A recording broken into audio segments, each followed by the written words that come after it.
Hey there, who is it? It is Justin Coletti of Sonic Scoop. Thanks for tuning in for this episode of the... No, this isn't an episode of the Sonic Scoop podcast. This is a whole bunch of highlights from MixCon. Yes, all of the MixCon videos have now come out for 2019. Isn't that awesome? I mean, I'm a little sad because there's going to be no more new ones, but it's also awesome that they're all out there and they're getting a tremendous number of views. Really just been this past month they've been coming out or so, and tens of thousands of views on basically all of these. We had a really epic one with Tony Maserati. I mean, that's one of the most popular. One of my personal favorites, and another really popular one, Jeff Ellis, major engineer for Frank Ocean a long time, and then now a whole bunch of really interesting artists like The Neighborhood, like Odd Future, a whole bunch of other stuff. Mike Major going super meticulous into his drum mixing approach. Paul Willie Green Womack doing one of these things that turned out to be a huge hit on alt hip-hop mixing. Dan Corniff, epic, huge metal mixer, mega platinum guy, showing off his fearless approach to mix bus compression. Man, the MixCon 2019 videos have been awesome. Look for some MixCon shorts coming soon. If you want to nominate any specific video clip from one of these main presentations from MixCon short, you shoot me an email at podcast@sonicscoop.com, and I will try to get that made for you so you can go back and share with others some of the most major tidbits from these main presentations. The other thing I want to hit you with is a little behind the scenes look of the people and the gear of MixCon. Yes, in addition to the main stage presentations at MixCon, we also have this gear expo. It is like AES or NAMM, but less boring and more fun because it's smaller. You can actually hear things because it's like headphones only, so it isn't just like speakers blaring at you. So people have like meaningful conversations. They actually get to hear what the fancy microphones that get brought sound like. So I want to try to give you a virtual tour of the Gear Expo at MixCon by just having a talk with the people who were there at MixCon, set up, showing off what they're making, what's new, what they have to add to the suite of tools that are available for people in the pro audio community. So stay tuned for that. Coming up right the heck now. Hi, this is Justin Coletti of Sonic Scoop, and I'm here with Ahmed Mahmoud of SonarWorks. He's here with SonarWorks' U.S. team. The main company's out there in Eastern Europe somewhere, right? Latvia, yeah. There's a bunch of audio companies, interestingly, in that area. Yeah. Well, I mean, with when we're dealing with technology now and the changing world, the world is our market now. Yeah. You know, it doesn't matter where you are, you can get access to things. Absolutely. So this is your first time at MixCon. SonarWorks' first time sponsoring. Yeah. You guys are sponsoring the Jeff Ellis presentation. He's coming up next. Great engineer. He's worked with, Frank Ocean, The Neighborhood, tons of stuff. Won Grammys for engineering really young. So thank you so much for helping put that on. It's the reason we can make it free to the public. You also did your own presentation in Studio 7. Can you tell us a little bit about what you went over about SonarWorks? Yeah. Well, we went up there to just show some people some of our reference headphone reference software, which is great for the on-the-go producer. You find a lot of these guys coming up now. They've learned on computers. They're learning through that process, and they need a medium by which to work quickly and efficiently. And that's kind of where SonarWorks comes in. Yeah. The interesting thing about the SonarWorks headphone stuff is obviously it makes stuff accessible to the people who are just beginning, who are like aspiring producers. They're on their DAW, really all they're mixing on is headphones, and they can get better sounding mixes by having flatter headphones, than they could otherwise afford. But then every single pro out there is doing at least some referencing on headphones, so it's an easy sell to make to pros. Oh, you think your room is too good for SonarWorks? It's probably not. But you think it is. Here, try these headphones. You know you're going to be doing portable editing on headphones. You know you're going to be doing mixing references. So I love how it speaks to like both ends of the market, that thing. Now, for those people who aren't familiar with SonarWorks, can you tell us real quick the main product, the reference product that treats your room and speakers in a nutshell? How does that work and what does it do? We put it it's the last plugin on your master chain, and what it does is it just changes the EQ that's coming out of the speakers so as to create a flatter environment.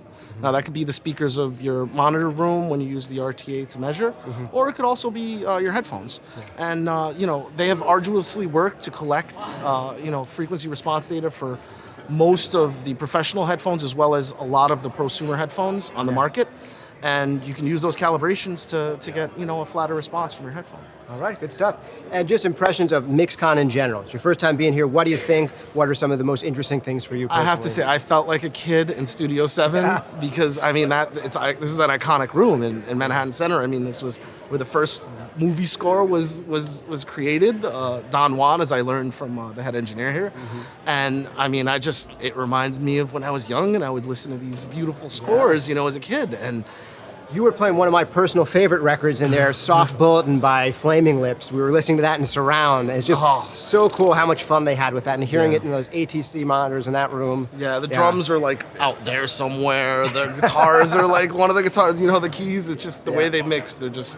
They're all over the map, and it's beautiful. It just reminds me of the Beatles, of the way they used to kind of, they'll put a drum kit just on one side and leave it there, and that's the mix. Totally, man. Well, I'm psyched. We have a very creative producer engineer coming up on stage next that you guys are sponsoring. Jeff Ellis, I know he's a user of the SonarWorks stuff, which is pretty cool endorsement to have a guy that high caliber using your stuff. So it just shows that even at the top level, people still need to really trust what they're hearing. I'm a big evangelist for the most important part of your gear is your ears, but then after that, it is your speaker room environment. Yeah. Whatever it takes to do that right, whether it is getting better speakers, getting better headphones, getting better room treatment, and applying EQ curves, all of that stuff, anything you can do to trust your monitoring system better is huge. So thanks to SonarWorks for doing what they do. Thank you, Justin. Thank you for sponsoring, Ahmed. Thank you for having us. And hopefully I'll see you at MixCon again next year. Yeah, absolutely. Justin Coletti here once again at MixCon with Mr. Colin McDowell of MicDSP. If you see the Mick and the D, that's McDowell, MicDSP, one of my favorite software makers. I gotta tell you, back in the day, software wasn't always good. Today there's a lot of good software, but when you were coming out, MicDSP was like one of the first brands where pros were like, oh, plugins are good now. So congrats on that, man. Oh, thanks. I totally agree with that entire statement. Yes. And you didn't coach me beforehand. Now, another cool thing that you're doing now, well, two cool things, three cool things. One, you're at MixCon. Two, you're at MixCon showing off your APB16, which I want to ask you about. Crazy analog compressor box, we'll talk about in a second, that you control like a plugin. And third, you're sponsoring a presentation from Tony Maserati, who's got like 10 Grammy nominations, and he had a full house here yesterday. I think we had 1,500 RSVPs, they're standing room only. It was a great presentation. So first of all, what are you thinking of your first MixCon? How do you like it? Oh, it was great. I knew that Tony would be a great crowd draw.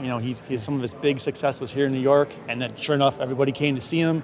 He had a lot of good things to say, and sure enough, the conversation he had with the crowd, he pulled it right into, and that's why I use the APB16. I'm like, that's beautiful. Yeah. I'm going to cry a little bit. Yeah. Thanks, Tony. Thanks, MixCon. Mm-hmm. So yeah, it was good stuff. He was legitimately impressed with it because I had to tell you, I coached Tony a little beforehand. I said, MicDSP are sponsoring this, but it's not a presentation that's all about their box. We really want to hear about your workflow. But he kept on talking about it because you could see how genuinely excited he was about it. So tell us what this APB16 does and why it's making people excited and curious. Sure. Well, MicDSP, like a lot of companies, is modeling analog circuits with software for 20 years. Yikes. But I'm still 35. Anyway, but we thought, well, couldn't we take some of this analog model stuff and put it back into some kind of programmable analog circuit? And some of those ideas were horrible, but some of them worked really, really well. So we kept building on the really, really well stuff and thought, you know what? We could make a box that could have like X number of channels of programmable analog circuitry, but control it from a plugin. So it's the convenience of a plugin, whether it's a compressor or a limiter, I don't know, an analog mixing console, a multiband limiter, all those types of things can be done in the APB16, but it's all controlled from just a plugin in your DAW. So there's no patch cables, no hardware insert point, no extra mixture to configure. You just bring up the plugin, and over a single Thunderbolt cable, boom, it works. It's easy to use, and it sounds great. So the A to D and the D to A are happening in the unit itself. That's right. Just a single Thunderbolt sending digital back and forth. That's and right. Works with Pro Tools, and the latency is all figured out in Pro Tools, and it's just, man. And it was interesting, we actually heard it here in this room, and even in this big environment on the PA system, you could really hear the changes in the attack and the release on the compressors, and really hear it adding some mojo. Yeah, it did. And people were going, oh, it's really good. I'm like, clapping. That sounds great. Oh, yes, of course it does. Yes, sounds great. There was literally applause for some of the tweaks he was doing on the plugin. Yeah. So, Colin. Yes. Thank you for being here at MixCon. I hope we'll see you at another MixCon sometime. It's like a fine plan. Yes, it was great to have you. Thank you, sir. See you guys another time. Hey, Justin Coletti from Sonic Scoop, back again with, am I saying it right, Maggie Popovich? Yes. All right. I haven't said your last name, your first name so many times. Maggie Popovich is of a company, I hope a lot of you guys know, called TuneCore. I've known about TuneCore for a long time because I would say probably the majority of my clients release their records through TuneCore. Amazing. It has become one of the most popular platforms. And when people are asking me about digital distribution, where to go, I want to get my stuff on iTunes, I want to get on Spotify, I usually just tell them TuneCore, just between you, me, and the trees. I'm not saying that because TuneCore is a sponsor of MixCon. It's a true statement about life. And even, it's made my job as a mastering engineer easier because instead of having to deal with like DDPs and naming all of their tracks, I'm like, you just upload them to TuneCore, get on the services. So thank you for making my life easier as well as my clients. Yes, of course. Now this, correct me if I'm wrong, your first MixCon? Yes, it is. What do you think? It's awesome. I think it's really cool, and a lot of the panels themselves were standing room only, which was really cool. There were people sitting, standing in the back, but everyone we've spoken to has either been an artist, a producer, or an engineer. So they touch music in some way, shape, or form. So even if they're not making music themselves, they know people that are and can, share TuneCore and really share what it's all about with them. Yeah. Now, what do you think differentiates TuneCore from other options out there in the space? Like, what's your mission and what you think you're trying to provide that you might do better than other options out there? Yeah, absolutely. So TuneCore is really its own platform where you can actually grow and build your music career. So yes, we do distribution. We can help get your music on over 150 different global streaming platforms around the world. In addition to that, we can also help with publishing administration, registering your works in over 110 countries worldwide. So you can collect all of your performance royalties there as well. We do have a lot of additional other artist services. You can help with YouTube monetization. We can help you press vinyl. We can help you create merch. And really make sure that you have kind of an all-encompassing platform to look at that. What's nice about that as well is that we do have some really cool reporting and analytics. So, for example, if you're a band and you find out that you have a pocket of fans in Sweden, you can see that your streaming is up in Sweden or somewhere in Europe, and plan that European tour. That's some of our best success stories, is hearing that people are able to actually create a career and really have this be their main source of income because they were able to use that reporting and insights to actually create different revenue channels like touring income and merchandising income and things like that. Wonderful. I need to get more up to date because I've just been telling people, digital distribution. I did not know about the vinyl, about the merch. Yeah. That is awesome. Cool. So did you have any favorite moments so far of this weekend? Honestly, I think my favorite thing has just been being able to talk to people. Yeah, it's always amazing to talk to artists and hear what some of their, pain points are. A lot of people actually don't know how to get their music on Spotify. In the past, you really had to have a label to be distributed. And so we've been around since 2006. So, that we have been around for long enough, but there are still people that don't know. So I think talking to people and learning where that kind of disconnect might be for us to maybe build some educational resources to help people along the line. Good stuff. Well, I like what you guys do. You've been a default that I recommend to people. I appreciate you guys being here. Hopefully you'll be here for another MixCon in the future. We'd love to see you again. Yes, love to be back. Yeah. Thank you for doing this. Up here. Woo! Bam. Maggie Popovich, TuneCore.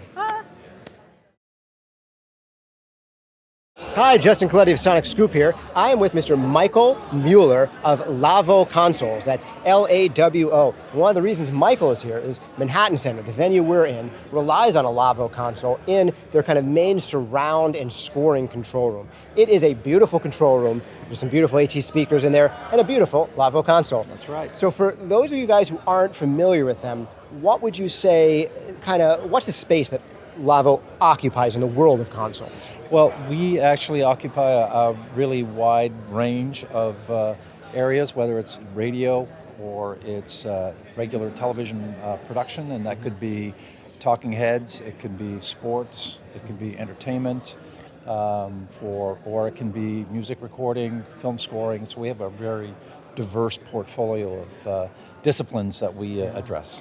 And the one that's here, how many channels is that guy?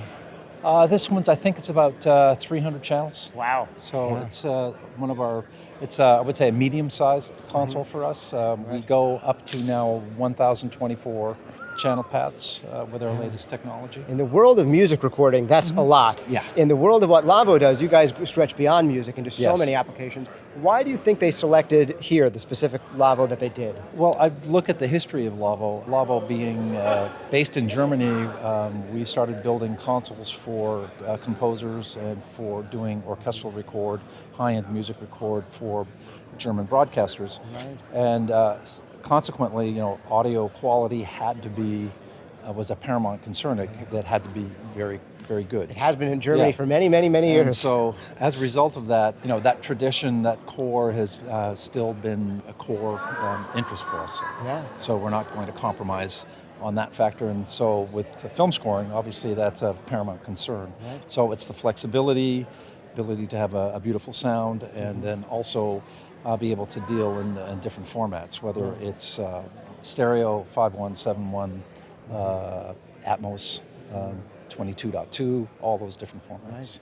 Now, one really exciting thing you guys did is you had Lawrence Manchester, I think both Grammy-winning and Oscar-winning engineer. I think he won an Oscar for the Martin Scorsese movie, The Departed. That one had an Oscar. believe so. And that is personally my favorite Martin Scorsese movie. And he's also worked with a lot of major pop artists Yes. too and things, and tons of symphonic stuff. So he did a presentation on the Lavo. Yes, he What was did, that yeah. like? Was anything Well, it was great exciting? because what we did was Lawrence really walked through workflow and what was important to how to approach doing a session for a film scoring session and how to prepare for it, which is key, and just kind of walked through basically how he does it with regard to how he works with Pro Tools and how he wants to make sure that everything is labeled correctly, and how he likes to present the console with regard to VCA grouping and depending on the format that he's going to deliver. Do you think there's anything particularly unique about his style or approach, or any takeaways you had that were interesting to you from his presentation? Well, I think it was actually really straight ahead. I mean, I think the most important thing that Lawrence would stress was organization, to make sure that you're prepared correctly, that labels and everything from the inception all the way through is there, so just obviously making the workflow much easier. So it's really about workflow. That is a big thing. I mean, so many young engineers, particularly if they're getting started in a bit of a vacuum, don't form those good habits early, and they learn the hard way how terrible it is to have to organize and patch in the fly, instead of saying, what are all the things we can prepare for now to make things seamless for me, for the talent, and time is money, particularly at the level where he's working with that many people on a scoring set. I mean, man, you need to think of problems before they occur instead of afterwards. Absolutely. Yeah. Wonderful. So what do you think of MixCon? This was your first one. Great. It's my first one. We were here last year. We sponsored last year, Yes, but of course. unfortunately we couldn't attend. So it was great. It was great to see all the different people here and share ideas and get impressions of the audience. Especially a lot of them, I think, a lot of the participants are looking at different areas of where they can have careers and be able to move forward. And I think sharing that and giving them some exposure to maybe other things than traditional music record might be opportunities for them. And there's so much work these days in the kinds of fields where Lavo has such a heavy presence. I mean, so many, I think even more jobs and even better paying jobs in the film scoring world than in the general music recording world. So I think we have a lot of working professionals here who might be interested in branching out, particularly as they get further along, and aspiring professionals who get a survey of all the different facets of audio. It's not just their favorite records. We experience it whenever we're watching Netflix or a TV show or a movie or a ball game, whatever it is. So thank you for being part of this. Great. Thank you for you. being Hope part to of see the you audio again world. soon. Appreciate it, Michael. Okay, thank you. Thank you, guys. Thank you. Hi, Justin Coletti of Sonic Scoop, back once again at the Manhattan Center with Mr. Nate Mars of, am I saying this right, Electronic Music Collective? That's right, Electronic Music Collective. Yes. I keep on wanting to say Electronic Musician Collective, but no, it's the Electronic Music Collective. Electronic Music And Collective. you guys are here in New York City. Yes, we are. We're right on 28 Broadway, so that's downtown Manhattan, right on Broadway in the financial district. So by the Bull. Right across from the Bull. All right. Music, and I hope you guys are not blaring so loud that you're scaring all the financial guys out of there. I hope you are, actually. Maybe, I kinda hope that you are. might be a good thing. All right. So tell me what EMC is, first off. Yeah, so EMC is a newer music production and DJ learning facility in downtown Manhattan. We teach courses in music production with tools like Ableton Live, Pro Tools, Logic, and then on the DJ side, Serato, Tractor, all the way to traditional vinyl. We also have a full-on recording studio with an SSL room.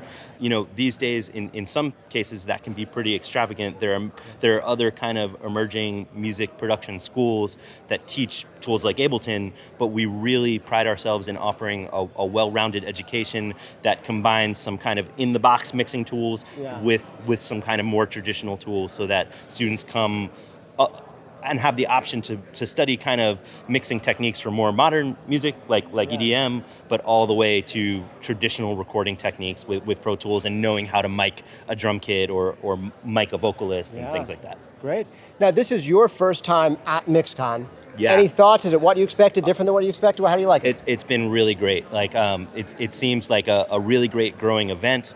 And everyone that has come by our booth has been really passionate about recording, which is so cool to see. I mean, that is the audience that I'd imagine would come for an event like this. But it's really nice to see, and it's really nice to have these events that brings a community together. Actually, a bunch of people who have come by our booth actually are people that have attended some of our events, kind of seeing us again. Nice. So it's really nice to have these community events, and I've out of the last workshop, I got a lot out of that. It was really cool to understand the Mike Major's approach to mixing that drum kit, and I really liked what he was saying about not wanting to hear kind of with a situation like that a produced mix, so that you're focusing on the production, but just a natural drum kit in a space and all the things that he did.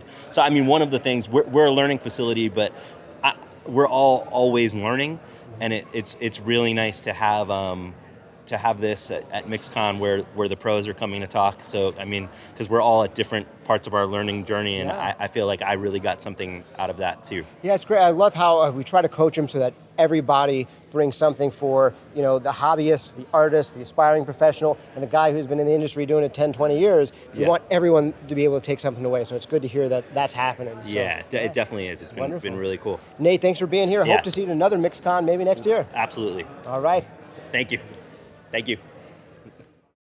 All right, I hope you enjoyed that video of MixCon highlights. You want to check out more MixCon? Go check out the MixCon playlist or this playlist here. Hopefully videos are popping up above my fingers. Do we have the technology? Do we know how to do that? I think so. I hope so. If we can't figure that out, we should stop having a YouTube channel. If you've liked this, down there, go ahead and subscribe. Which side would the subscribe be? Is it there? Is it there? Well, you find out. You tell me in the comments below. Just please subscribe. Go for it. You'll enjoy the videos. We got more coming. All right. Thank you for hanging out with me. See you next time.